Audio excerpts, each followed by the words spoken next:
on midpoints. And when we had a midpoint, this is the very last bit of section 1.3. All right, just so you guys know, this is the very last part of it.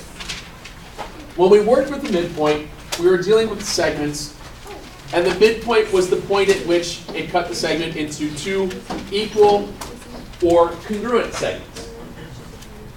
From that, in order to find the midpoint when we did ordered pairs, we add the x values together, cut it in half. Add the y values, cut it in half. So you were finding the averages. What we did yesterday is when we were starting at one spot, ending at a midpoint, we just had to figure out how much further we had to walk to get to the other spot. It was a matter of counting. It was much easier than any other style that I could think of to set up that problem. So hopefully that was pretty easy. Today, what we're going to worry about is having two endpoints, and somewhere in space then, we're going to need to figure out what is the length of that segment. Well, believe it or not, you guys have actually done that before. Okay? You've actually done this in your algebra classes. Probably didn't even realize you did this. For example, if I had ordered pairs of 3 and -2, and then, 7 and 4. If I had those two ordered pairs, and I wanted to see what they looked like in space, now, I don't want you to graph this stuff, but just to show you guys what's happening, if I plot these 2 points somewhere in space on a grid,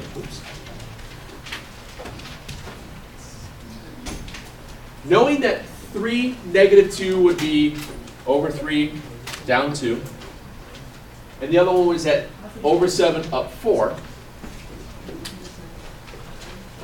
this would be my segment that I'm looking at. Thanks, sir.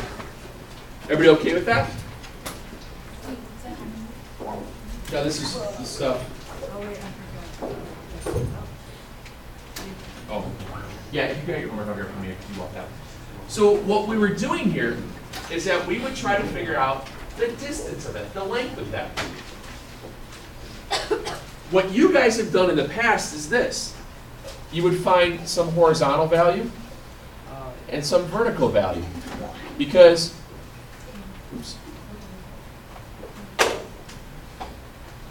what did I just make? Not an isosceles triangle. It's more of it's a right triangle. I went horizontal and then I went vertical. So I created a right triangle. Now I know that each and every single one of you guys have worked with right triangles before because there's one big piece that you've done. What is the one thing you know about right triangles you probably remember? They have 90 degrees. What were you going to say, Nigel? What's the formula that's derived out of a right triangle? You're on your right. A squared plus B squared equals C squared. Which is, yes, the Pythagorean theorem. So we know that in a right triangle, that happens. So basically what we're looking at here is we have some horizontal distance, ladies. We have some horizontal distance. We have some vertical distance. We use Pythagorean theorem, we find the distance on the hypotenuse. Yes, ma'am? I was going to say all the True, yes, and we're not worried about the angle stuff quite yet, but I'm talking more about the side lengths here. So when I go back and I look at this scenario, watch what happens. Where are we at? 3, -2, and 7 and 4. Going from here to here, if I just count it, is how far? 1 little, 2 little, 3 little spots, 4. From there to there is 4. You okay with that? Yes, sir.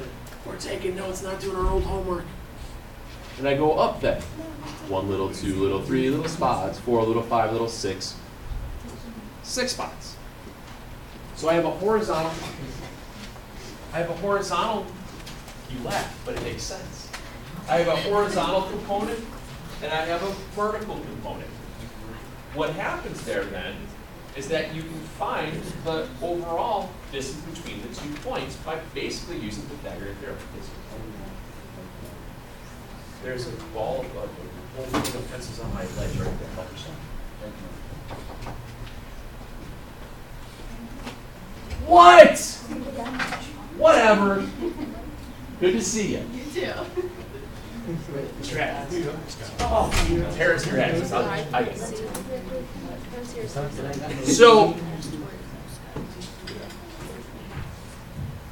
So basically what you're getting at,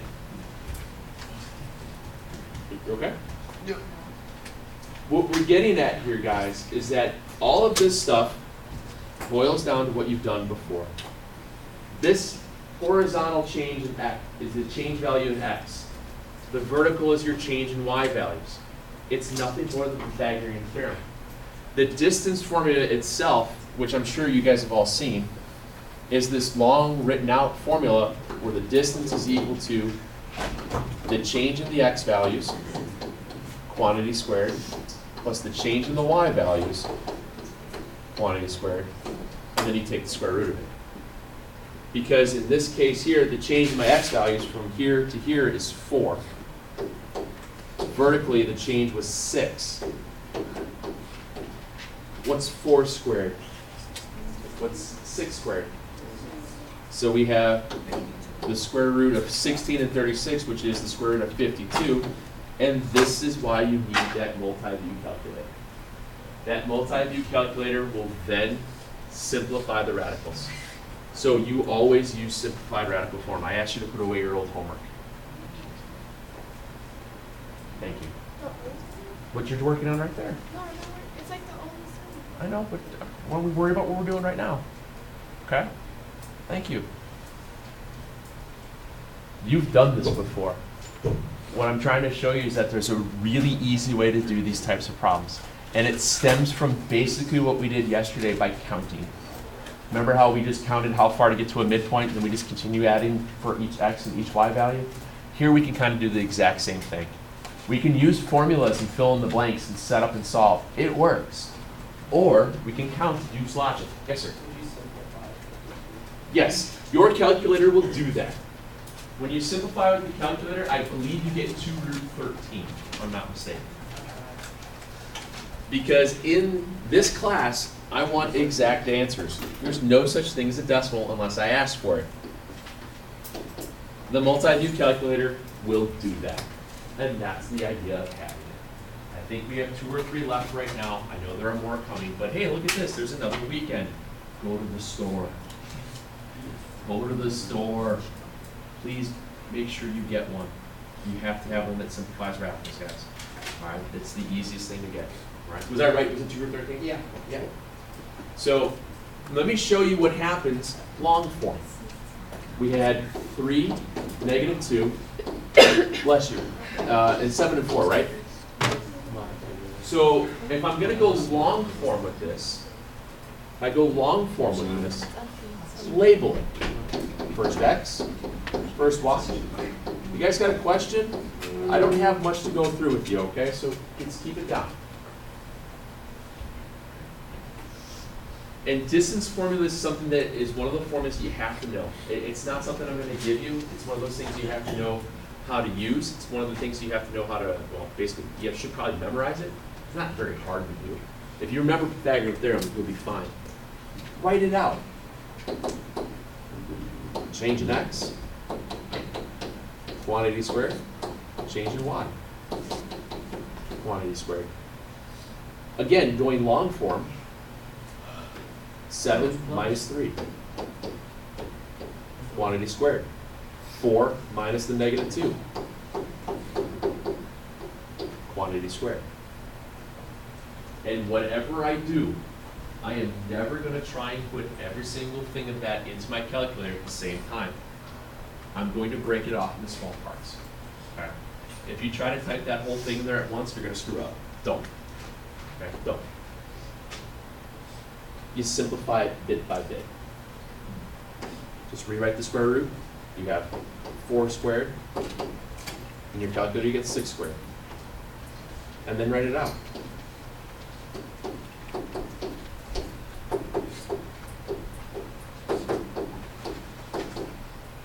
It works. Long form just as well. That's it. That's it, man. That's it. And I know you guys have done distance form. You had to do it in Algebra 1. Every Algebra 1 class does it. But remember, when you start thinking about what these things look like in space, the change in x, going from 3 to 7, you go up or down? Well, up, how many? 4. So the difference between the two is 4, right? That's what I got there. Go from -2 to 4, what was the difference between those two? 6. 6. It's that quick. You don't need to necessarily write everything, every little bit out. Start thinking about, remember, distance is always going to be a positive value. You cannot square negative. If you square negative numbers, they're always going to be positive. That's why distance is always positive. So if you do put something like this in your calculator and you have a negative value you're squaring, if you don't want to trust your brain, you got to make sure you put parentheses around it, no matter what. Okay? It's little things like that. Little things like that people will screw up. Let me show you another one. If I do -2, -6, and I want to find the distance to 7 and 4. I'm going to find the distance between those 2 points. I'm going to find that horizontal distance, and I'm going to find that vertical distance. And then I'm going to do it both ways. I'm going to show you guys how to do it logically. Do you need paper to write this down? Okay, just wondering. Thanks. I'm going to do it both ways. Show you guys the logic way, thinking yourself through it, and then the long form by just filling in the blanks. How far apart is -2 and 7? 9. Wait, oh, shoot. Careful. It's 9 apart. How far apart is -6 and 4? 10. They're 10 apart. So the change, you guys ever see, remember when we did this? The delta x, that meant change. So the change in x was 9, the change in y is 10, so it's the square root of 9 squared plus 10 squared. What's 9 squared? 81. What's 10 squared? What's 100 plus 81? 181. Now, Mr. Leone, I know you have that calculator. Type in for me the square root of 181, and Yes, sir. what does it simplify out to be?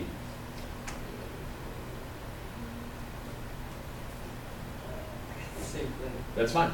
You know what that means?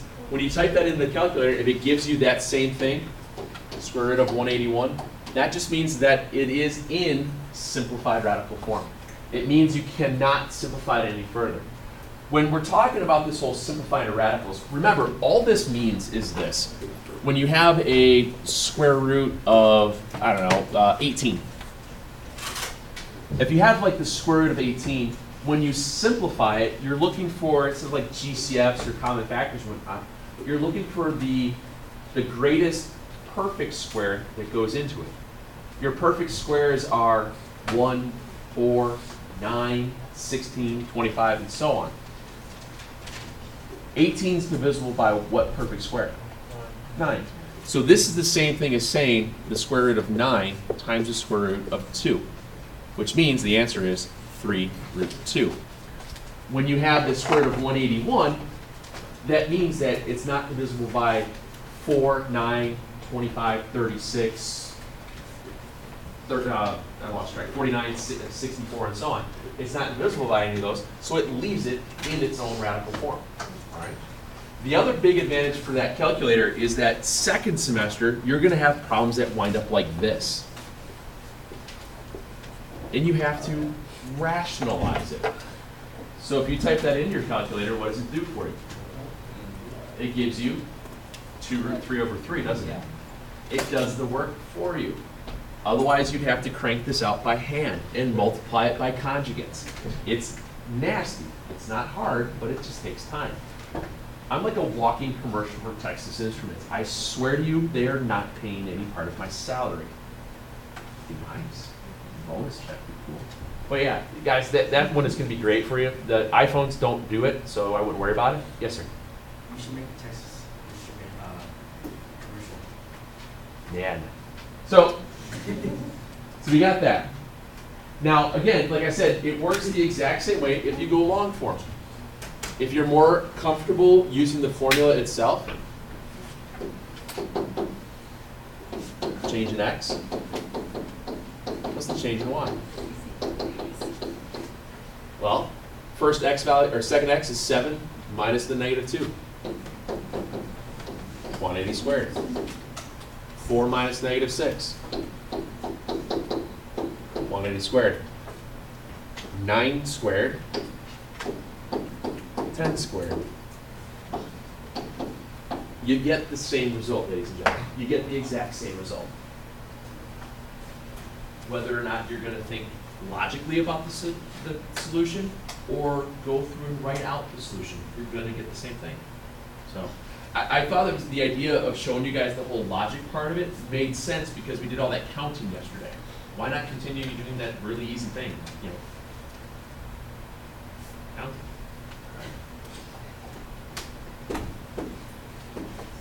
So find that distance.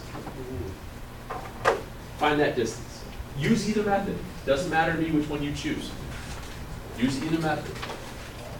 Simplified radical form. No such thing as a decimal. Well, means.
How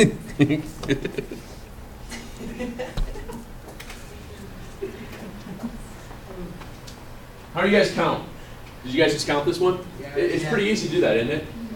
So from 2 to negative 4, how far apart are they? It's not on your iPhone. Put your phone away. I'm not going to ask you again.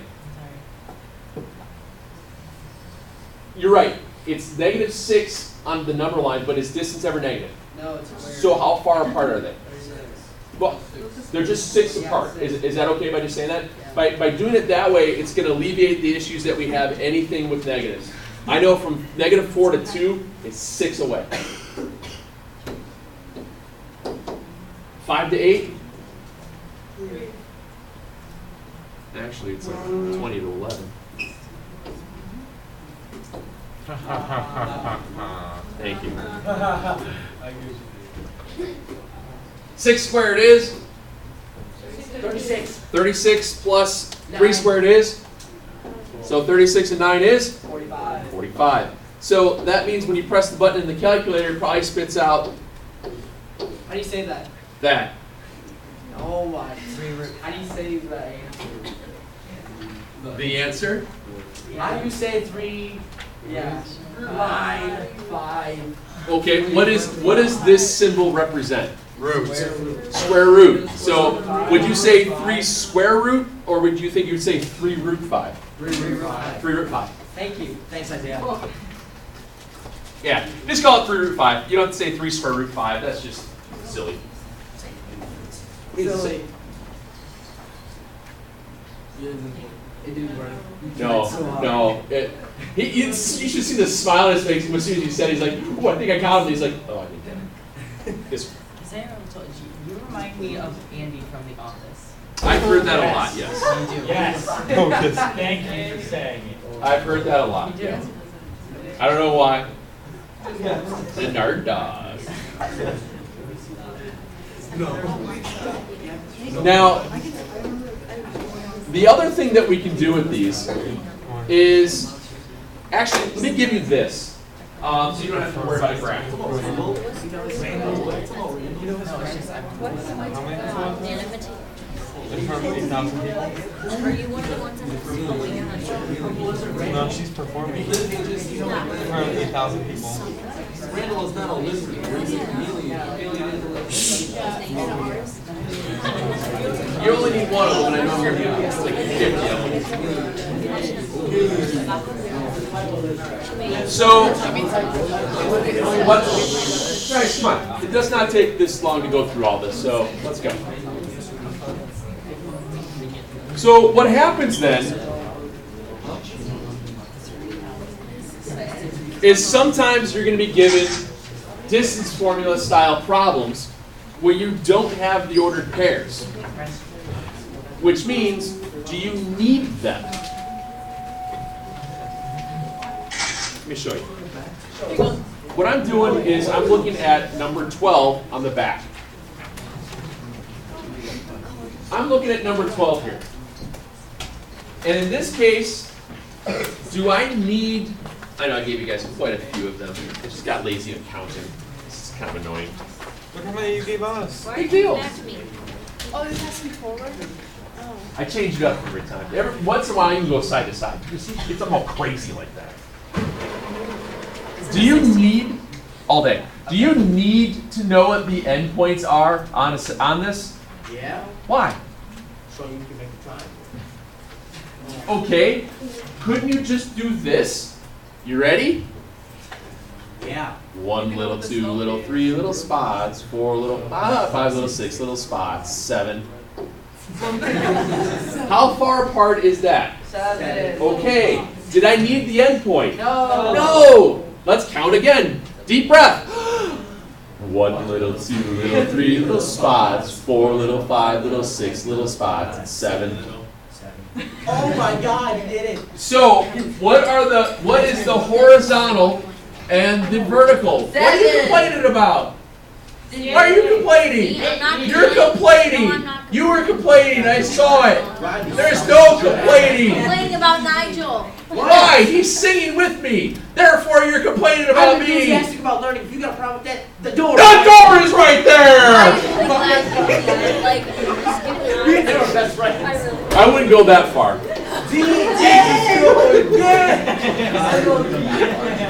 He is kind of annoying. I'm with you. I just want to know. I think 5 times. I agree. I'm just messing with you. No, I'm actually like winning all of that. So my horizontal, my vertical changes both happen to be 7s, which means this is an isosceles right triangle. Because we know it's the right angle here. So what's 7 squared? 14. 49. 49. Hey, you press some buttons on the calculator and you get 7 root 2. 7 root 2. There's your distance. There's your distance. Look at number 11. Same thing. Count. Does it matter if the line is going the other direction? The negative slope. Makes no difference whatsoever, ladies and gentlemen. All we have to do is count. Ready? Ready? Yeah. All right. 1 little, 2 little, 3 little spots, 4 little, 5 little. 5. Okay, now we gotta go the other way. Ready? 1 little, 2 little, 3 little spots, 4 little, 5 little, 6 little spots, 7 little, 8 little. That's like really unsatisfying. It makes me feel empty. Wait, what happens if we go on to like a 9? What is there then you turn it around? Like, is there something else you say? I don't know. I don't remember. One thing I will warn you guys about singing the song. What happens if it goes by 2s? 4 little, 6 little spots, 8 little, 10 little, 12. You just gotta make sure you can count by 2s, all right? That's all. So we have horizontal and vertical changes here. 8 squared plus 5 squared. What's 8 squared? 64. So 64 plus 25, and I take the square root of it, and I get the square root of dun dun dun. And it stays the same. And it stays the same, and you're done. Sorry, I'll just be like clear. It's just like, I just realized everything, so I'm good. Yeah. Glad we're here to help you through the darkness. Okay? So guys, like I'm saying here, it does not matter to me as which way you wind up working through some problems. When I'm looking at ordered pairs, could you just count the difference between the two numbers and square it? Yes. Yeah. Do you need to use the formula specifically? No. Now, one quick question here. What do you think you have to do on number 13? You have to make it. Why? I know, but there's no x equals. It's an x equals a number, you're right, but how long is that segment? It's a segment. So what's the distance? 10. Guys, whenever you have a horizontal or a vertical segment, you're just counting how many spots it is. You don't have to do anything to it. Should just be 100. So once you square it, Okay? Now, you're really overthinking this. no, I'm not. Yes, you are. Trust me. So we agreed that we're going to count our vertical distance here. You ready? Yes.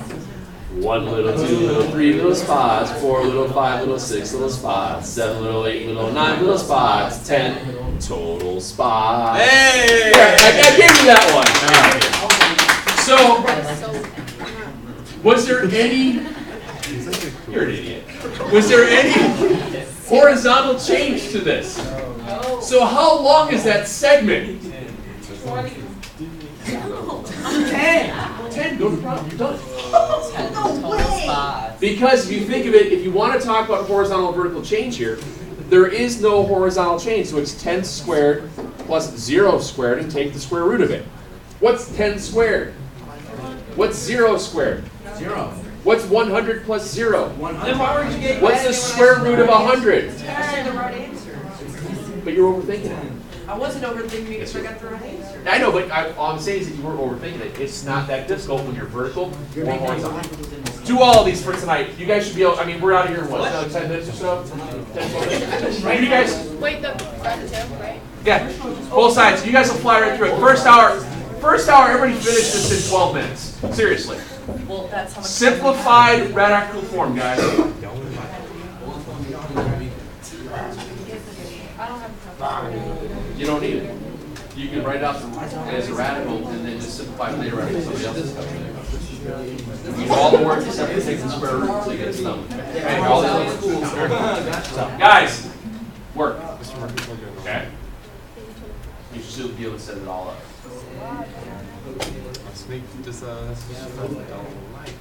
All right?